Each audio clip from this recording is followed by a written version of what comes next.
Hello guys, welcome to our channel Rebirth of White Soul. Chapter 213 Ishani का बेहोश होना। सबकी फिक्र, तुम जैसी घटिया कचरा मेरी नफरत के भी लायक नहीं है। मुझे तो तुमसे घिन आती है, मेरी नफरत की भी एक स्टैंडर्ड है। इतना कहकर वो प्रिया को और भी जोर से थापड़ मारने लगी। वहीं घर वाले आज पहली बार ईशानी को इतना ज्यादा आउट ऑफ कंट्रोल होते हुए देख रहे थे। पर किसी ने भी कुछ नहीं कहा, सिर्फ आरती जी कुछ कहने वाली थी, पर सुकेत जी ने उन्हें रोक दिया। वो इस वक्त ईशानी की गुस्से को और भड़काना नहीं चाहते थे। वो जानते थे उनकी बातों ने ईशानी को और भी भड़का दिया है। वहीं प्रिया ईशानी से छुटने की कोशिश करने लगी, पर ईशानी की ग्रिप इतनी टाइट थी कि वो उससे छूट ही नहीं पा रही थी।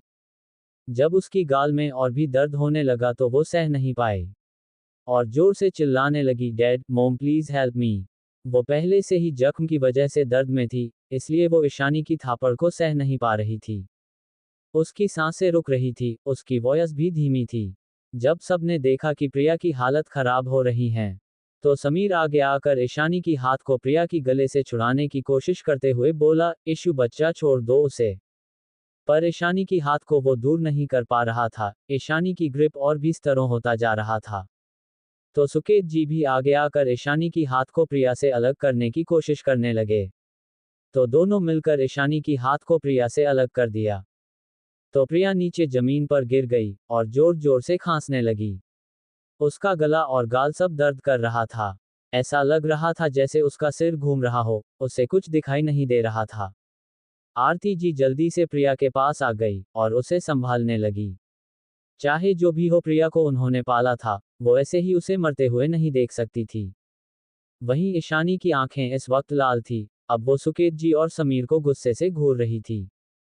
उसकी आंखों को देखकर तो सुकेत जी और समीर भी डर गए और समझ गए कि ईशानी के साथ कुछ तो गलत है।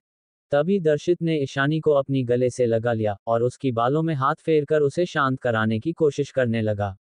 ईशानी दर्शित की टच से शांत होने लगी और दर्शित की बाहों में झूल गई। दर्शित ने जब ईशानी की चेहरे को देखा तो उसकी आंखें बंद थी, उसकी सिर उसकी चेस्ट में था।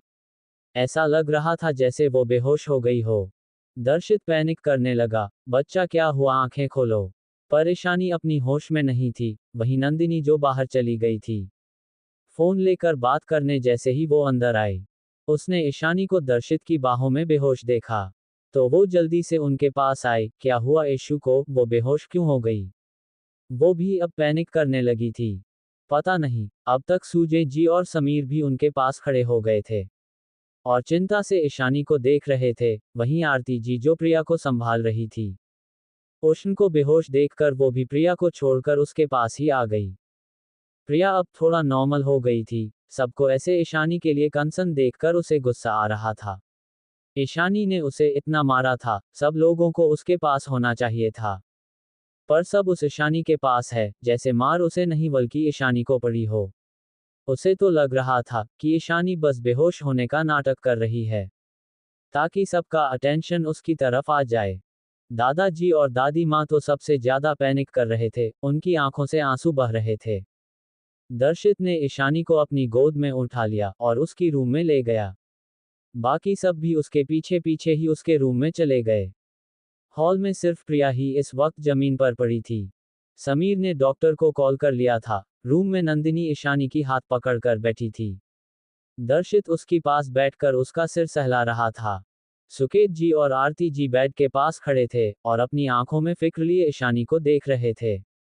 वहीं दादाजी और दादी माँ उसके पास ही बैठे थे और उनकी आंखों से आंसू बहाव थे। दादाजी बोले, मेरी स्ट्रॉन्ग बच्ची, मेरी बच्ची बेहोश क्यों हो गई।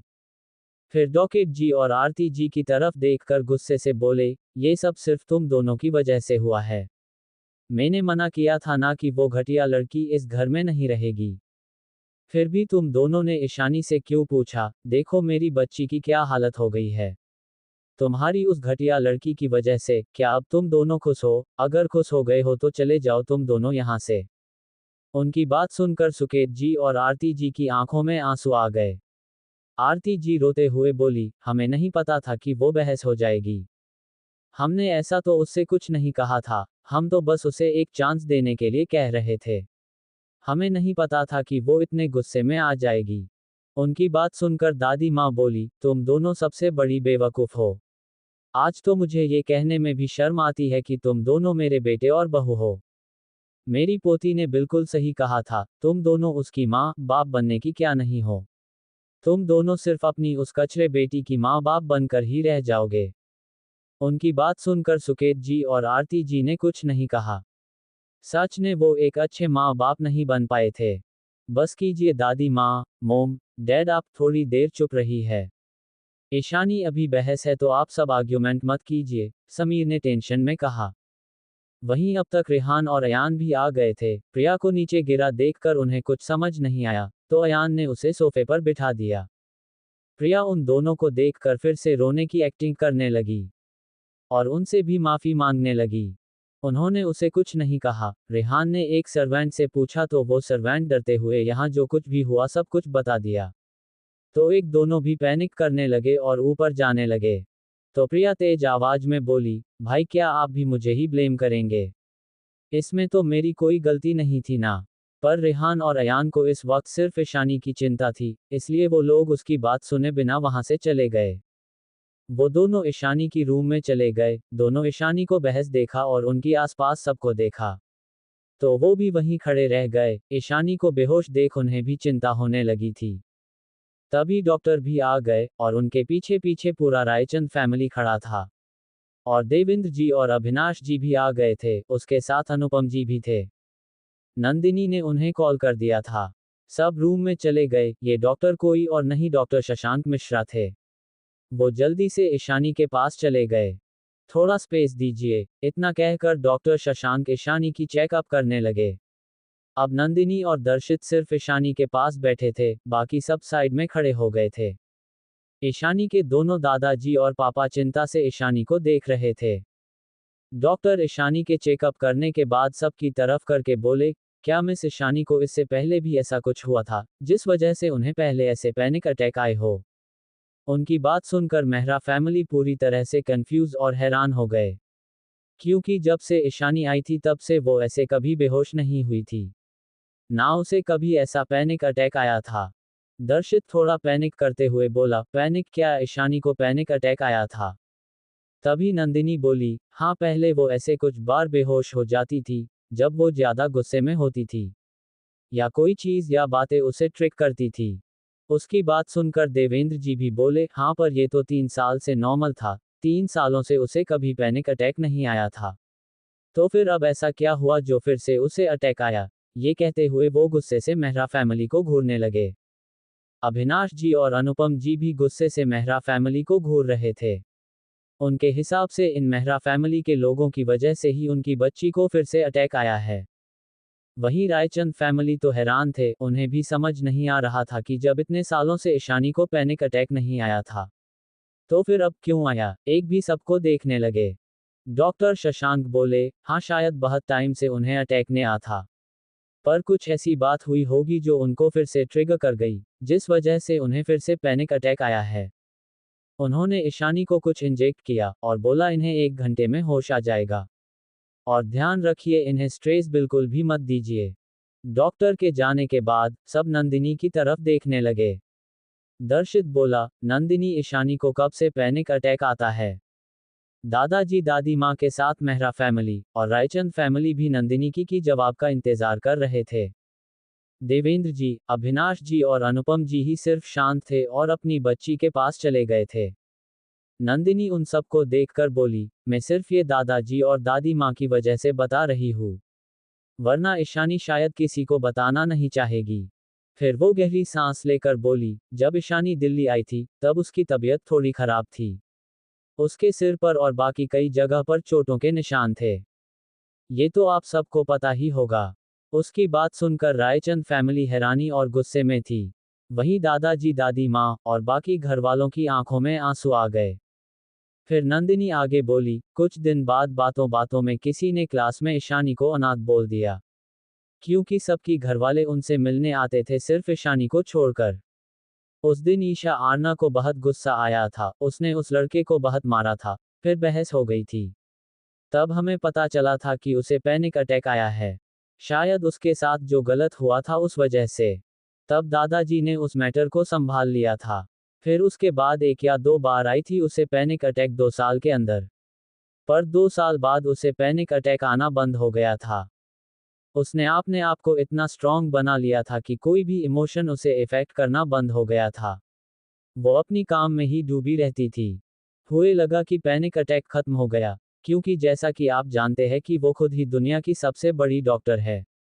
तो उससे अच्छा अपनी कंडीशन को भला कौन अच्छे से जान सकता है। पर आज फिर से उसे आप सब ने इतना गुस्सा दिलाया, या कुछ उसे ट्रिगर कर गई। शायद इस वजह से ही उसे गिर से पैनिक अटैक आ गया। उसकी बात सुनकर सुकेत जी और आरती जी की आंखों से बेतहाशा आंसू बहने लगे। अगर उन्हें पता होता कि उनके प्रिया को एक चांस देने के लिए कहने की वजह से ईशानी को पैनिक अटैक आ जाएगा, तो वो कभी प्रिया को यहाँ रहने के लिए नहीं बोलते। वहीं चारों भाइयों की आंखों से भी आंसू बह रहे थे, उनकी नज़र ईशानी पर टिकी थी। तभी देवेंद्र जी खड़े होकर बोले, आप सब बाहर चलिए, मेरी बच्ची को आराम करने दीजिए। कोई जाना तो नहीं चाहता था, पर उनकी बात मानकर सब बाहर चले गए। नंदिनी को अविनाश जी ने ईशानी के पास रहने के लिए बोला। सब जब नीचे हॉल में आए तो देवेंद्र जी का गुस्सा फूट पड़ा। वो गुस्से से मेहरा फैमिली की तरफ देखकर बोले, बस इसी वजह से मैं अपनी पोती को यहाँ नहीं आने देना चाहता था। यहाँ सिर्फ रविकांत जी और प्रभा जी के अलावा कोई उसकी ख्याल रखने वाला नहीं है। अविनाश जी भी बोले, ऐसा क्या बोल दिया तुम सबने मेरी पोती को जो उसे इतने साल बाद फिर से पैनिक अटैक आया। सुकेत जी आरती जी उनकी बातें चुपचाप सुन रहे थे, क्योंकि उनके पास कहने के लिए कुछ भी नहीं था, वो सिर्फ पछता रहे थे। वहीं प्रिया सोफे की कोने में बैठी ये सब देख रही थी, और मन ही मन सोच रही थी, कहीं इन सब की आ जाने से उसकी प्लानिंग फेल ना हो जाए, और सब मिलकर उसकी इस घर में रहने की थोड़ी सी चांस को भी खराब ना कर दे। वहीं प्रवीण जी भी गुस्से से अपनी बेटी को देखकर बोले, तुम ईशानी की माँ हो, फिर भी तुम्हें ये नहीं पता कि उसे पैनिक अटैक आता है। कैसी माँ हो तुम? मेरी नातिन के साथ आखिर हुआ क्या है, जो उसे इतनी कम उम्र में पैनिक अटैक आता है। चैप्टर 214 सबका गुस्सा, तुम ना कहलाने की लायक नहीं हो। और मन ही मन यही सोच रही थी कि कहीं इन सब की आ जाने से उसकी प्लानिंग फेल ना हो जाए, और सब मिलकर उसकी इस घर में रहने की थोड़ी सी चांस को भी खराब ना कर दे। वहीं प्रवीण जी भी गुस्से से अपनी बेटी को देखकर बोले, तुम ईशानी की माँ हो, फिर भी तुम्हें ये नहीं पता कि उसे पैनिक अटैक आता है। कैसी माँ हो तुम? मेरी नातिन के साथ आखिर हुआ क्या है, जो उसे इतनी कम उम्र में पैनिक अटैक आता है। उनकी बात सुनकर और उन्हें इतने गुस्से में देखकर आरती जी भी एक पल के लिए डर गई, क्योंकि वो हमेशा से अपने पापा से डरती थी, क्योंकि वो बहुत स्ट्रिक्ट थे। वहीं कबीर और अबीर भी सब कुछ सुन रहे थे, उन्हें भी अब इन सब पर बहुत गुस्सा आ रहा था। उन्होंने जब इंफॉर्मेशन निकाली थी, तब उन्हें बस इतना पता चला था कि प्रिया की किसी दोस्त ने ईशानी को झूठा फंसाया था, ये कहकर कि उसने उसे सीढ़ियों से धक्का दिया है, जिस वजह से ईशानी को पुलिस ने अरेस्ट किया था। तब उसे मारने की वजह से वो बेहोश हो गई थी, जिस वजह से उसे हॉस्पिटल भेजा गया था। फिर 2 दिन बाद वो मुंबई छोड़कर चली गई थी।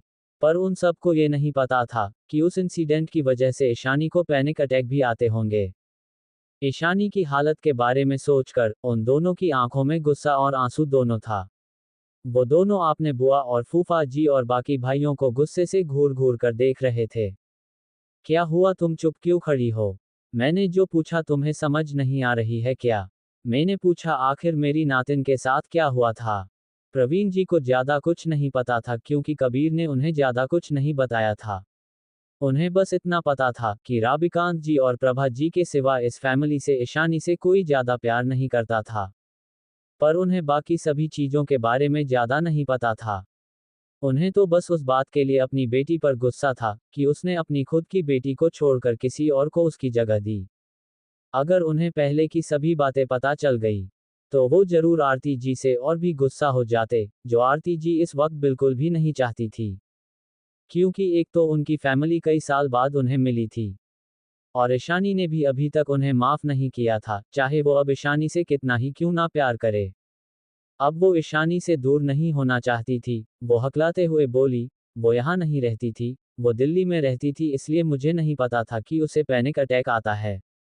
और मेरी इकलौती नातिन को अपने घर से दूर दिल्ली जाने की नौबत क्यों आ पड़ी? क्या उसकी वजह तुम और तुम्हारी ये गोद ली हुई घटिया बेटी नहीं है? रेणुका जी ने गुस्से से आरती जी और प्रिया की तरफ उंगली पॉइंट करके बोला।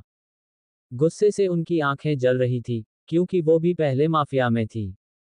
भले ही आपने बच्चे होने के बाद उन्होंने अंडरवर्ल्ड को छोड़ दिया था, पर आज भी उनका रौब कभी कभी बाहर आ जाता था। उन्हें इतने गुस्से में देखकर आरती जी एक पल के लिए कांप गई। आज से पहले उन्होंने अपनी मां को इतने गुस्से में कभी नहीं देखा था। उन्हें इतने गुस्से में देखकर नीलिमा जी ने उनकी हाथ को पकड़ लिया। रेणुका जी फिर भी गुस्से में थे। वो प्रिया की तरफ उंगली पॉइंट करके बोले, और ये घटिया, बेहया लड़की फिर से इस घर में क्या कर रही है? इसने जो मेरी नातिन के साथ करने की कोशिश किया, और कैसे उसे परेशान करती थी। फिर मेरी नातिन की प्यार को भी उससे छीनने की भी कोशिश कर रही थी। फिर भी वो लड़की इस वक्त घर में है, कहीं इसी लड़की की वजह से ही मेरी बच्ची इस हालत में नहीं है। उनकी बात सुनकर अब सब गुस्से से प्रिया की तरफ देखने लगे।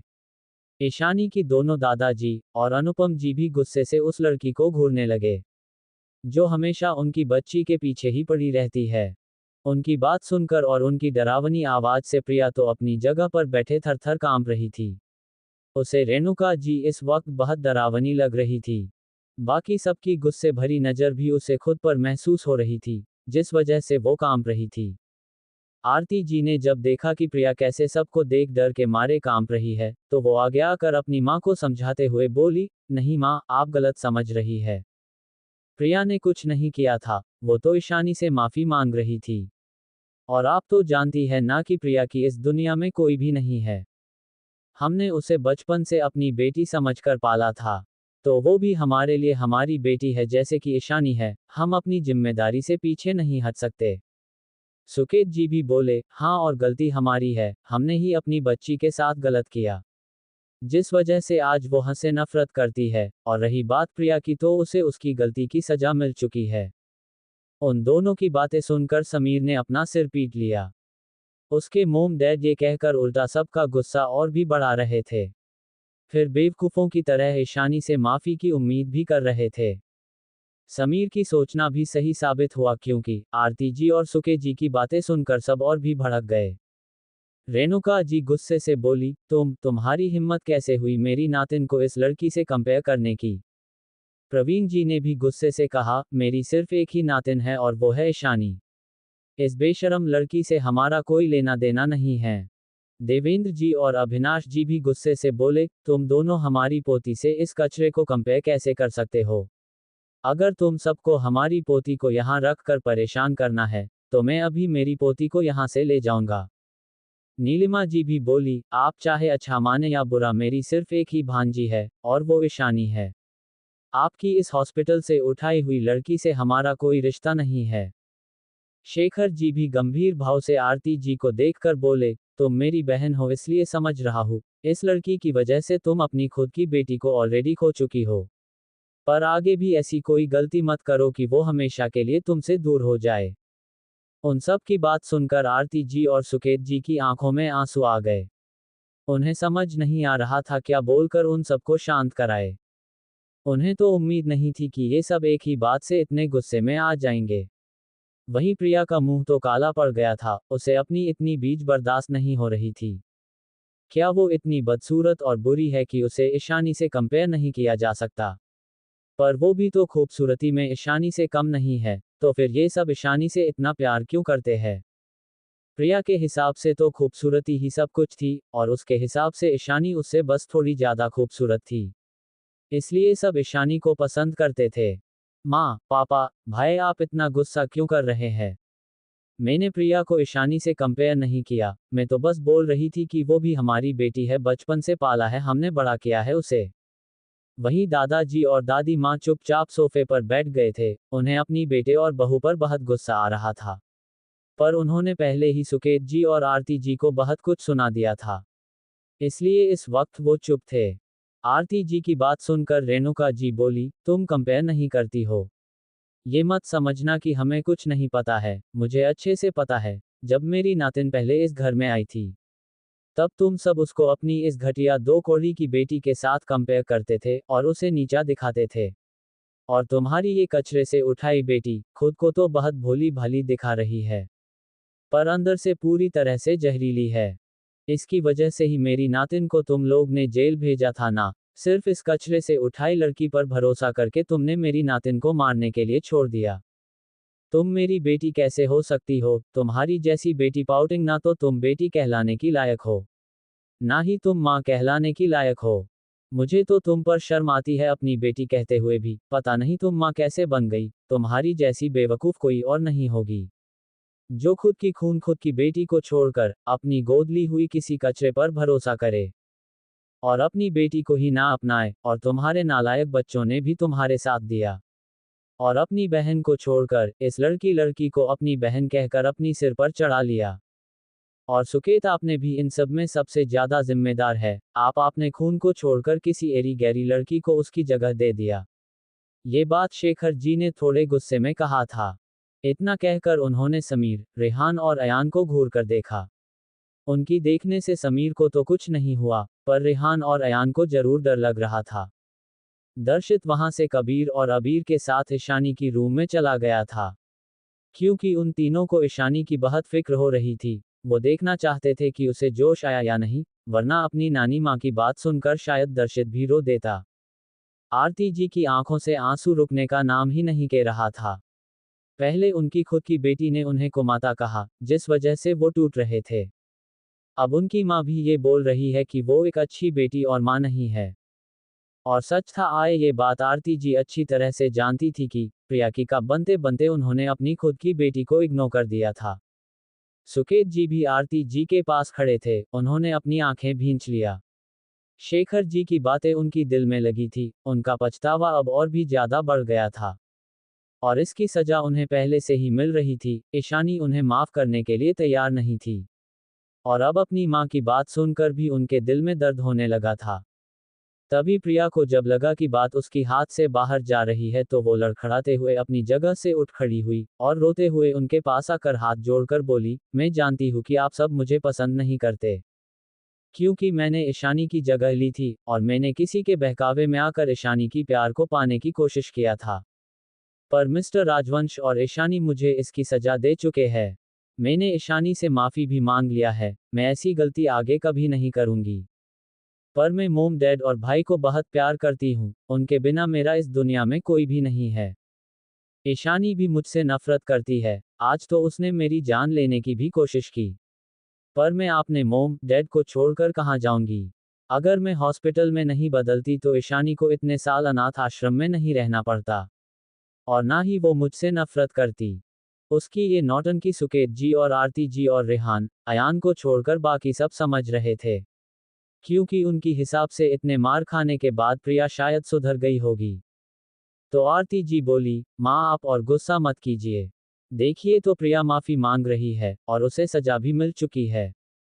ये हमारी गलती है कि हमने ईशानी के बदले प्रिया को उठा लिया। पर अब प्रिया की पेरेंट्स इस दुनिया में नहीं है, तो हमें जिम्मेदारी लेनी होगी। और हमारी गलती की सजा ईशानी हमें जो भी दे, हम उस सजा के लिए तैयार है। पर दादी माँ गुस्से से बोली, तुम अकल के आंधी हो, सच में तुमने इस लड़की की चालाकियां और घटिया करतूतें दिखाई नहीं देती है।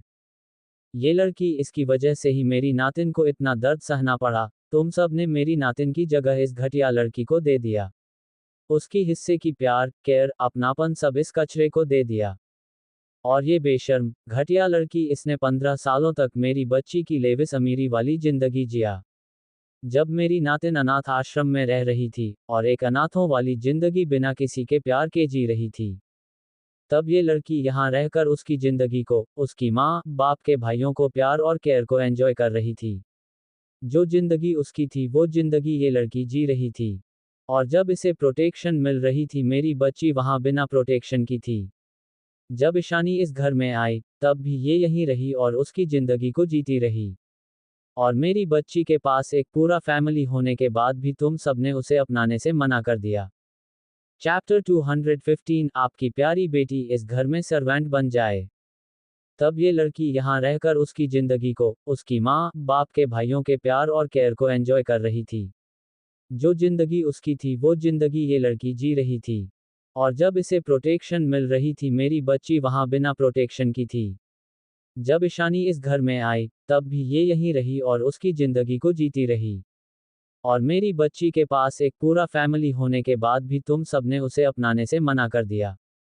और अब ये लड़की नाटक कर रही है कि उसे यहाँ रहना है और वो अपनी मोम डैड भाइयों से प्यार करती है। पर इसकी क्या गारंटी है कि ये लड़की फिर से अपनी ऐसी घटिया हरकतें से मेरी नातिन को चोट नहीं पहुंचाएगी। तुम लोग इतनी गलती करने के बाद भी मेरी नातिन से माफी मांगने की हिम्मत करते हो और सोच रहे हो कि वो तुम लोगों को माफ कर दे। मैं तो अब यही चाहती हूँ कि मेरी नातिन तुम लोगों को कभी माफ ही ना करे, क्योंकि तुम लोग उसकी माफी की लायक ही नहीं हो।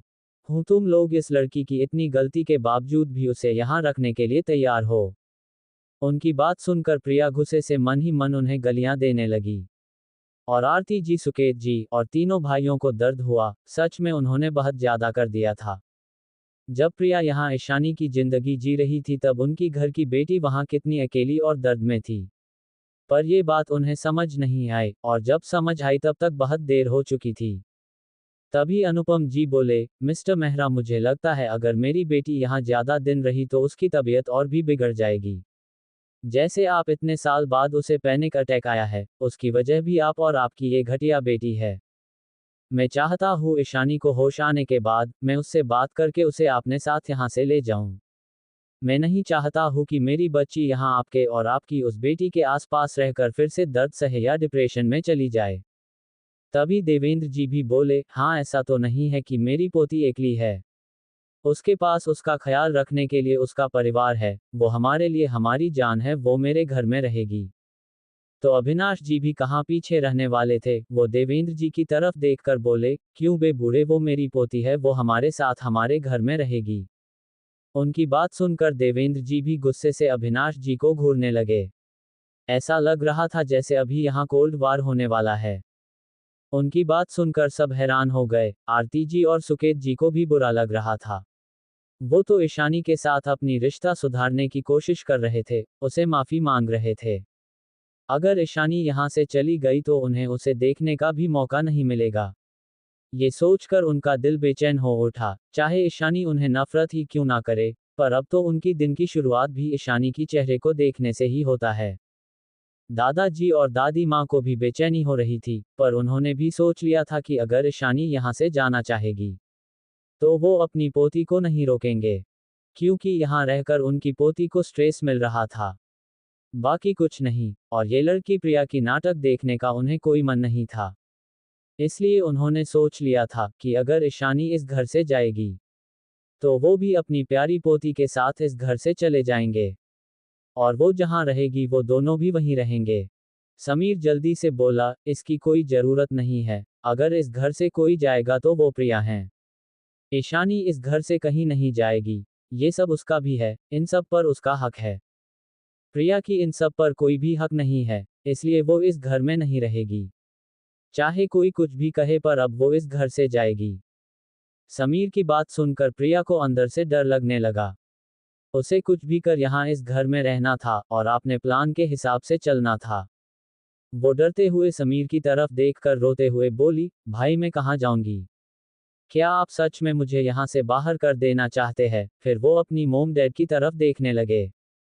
पर सुकेत जी और आरती जी ने कुछ नहीं कहा, क्योंकि अब वो समझ गए थे कि वो प्रिया को यहाँ नहीं रख सकते। अगर प्रिया यहाँ रहेगी तो ईशानी की मन में नफरत और भी बढ़ जाएगी, और वो अब ईशानी को खाना नहीं चाहते थे। तभी एक कोल्ड आवाज आई, इसकी कोई जरूरत नहीं है, वो लड़की यहीं इसी घर में रहेगी। आवाज सुनकर सब उस आवाज के दिशा में देखने लगे, तो ये कोई और नहीं मोक्ष था। मोक्ष को देखकर सब हैरान हो गए थे, और उसकी बात सुनकर भी सब बहुत ज्यादा शॉक हो गए थे। वहीं प्रिया भी हैरान थी, क्या मोक्ष उसकी साइड से बोल रहा है? पर क्यों? मोक्ष ने उसके साथ जो किया था, जो सजा दी थी, उसे सोचकर प्रिया डर के मारे थर थर कांपने लगी। आप कहना क्या चाहते हैं मिस्टर मोक्ष, वो यहाँ क्यों रहेगी? आपको तो अच्छे से पता है ना उसने कितनी बड़ी गलती की है। समीर ने मोक्ष को देखते हुए कंफ्यूजन से पूछा। बाकी सब भी कंफ्यूजन से उसे देख रहे थे। मोक्ष इस वक्त बहुत गुस्से में था, उसके आसपास का ऑरा भी बहुत खतरनाक था। उसने एक हाथ से अपनी कोट को लटकाया हुआ था, उसकी बाल मेसी लग रहे थे।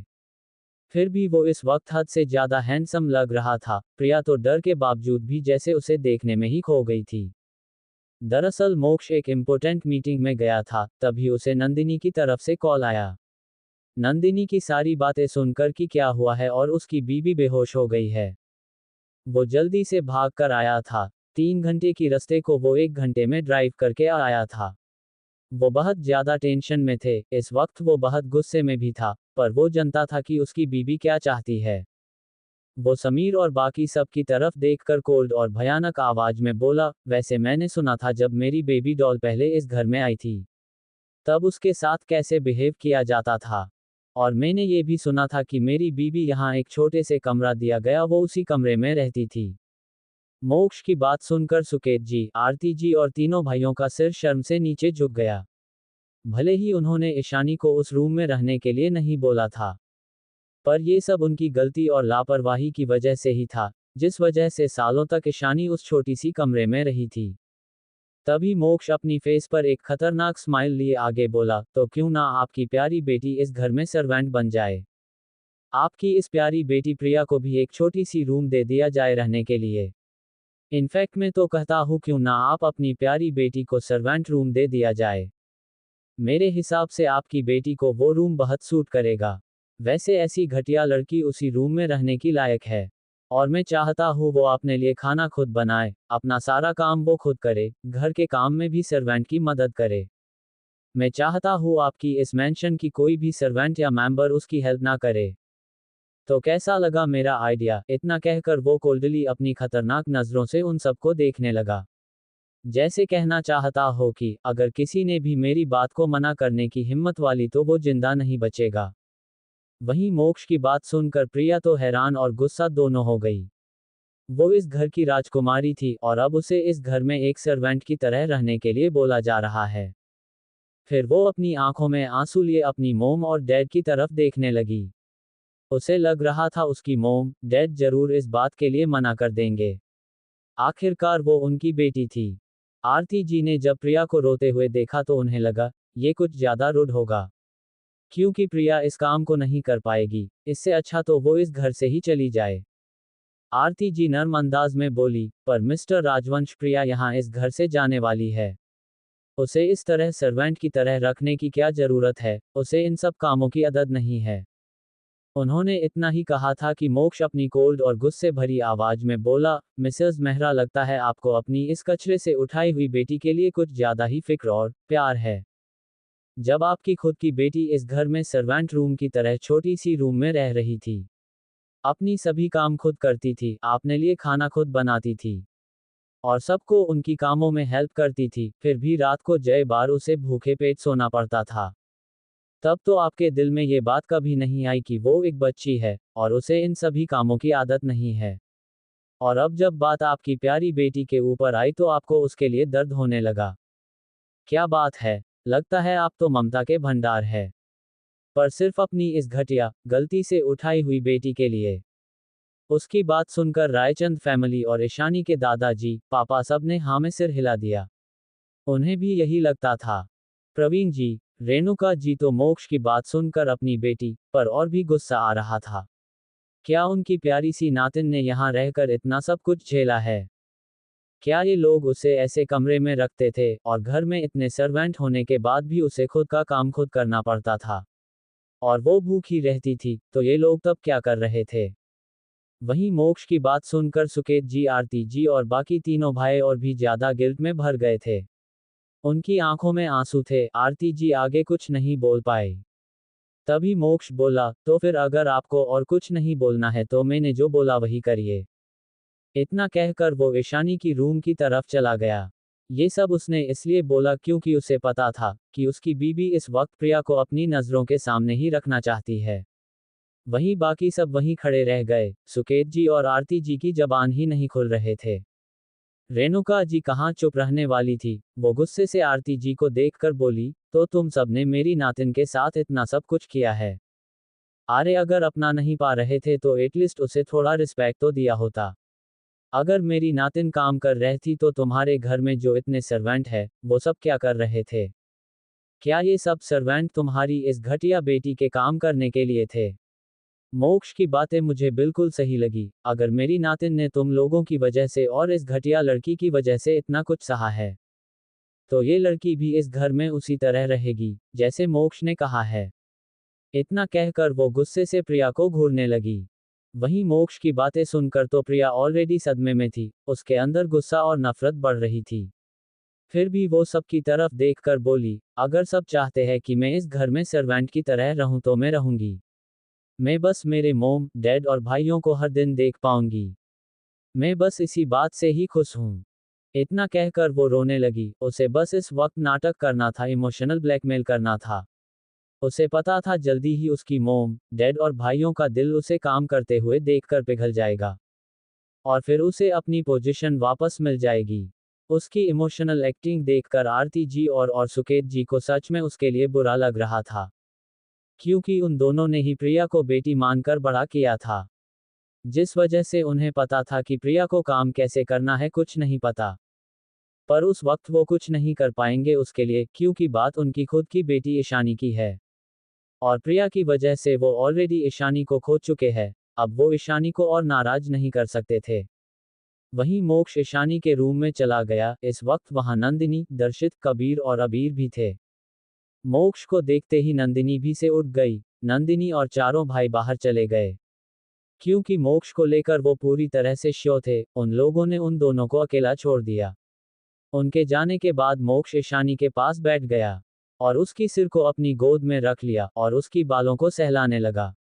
और ईशानी की माथे को प्यार से चूम लिया और गहरी जुनून भरी आवाज में बोला, जो भी तुम्हें दर्द देने की कोशिश करेगा वो मेरे हाथों से दर्दनाक मौत मरेगा।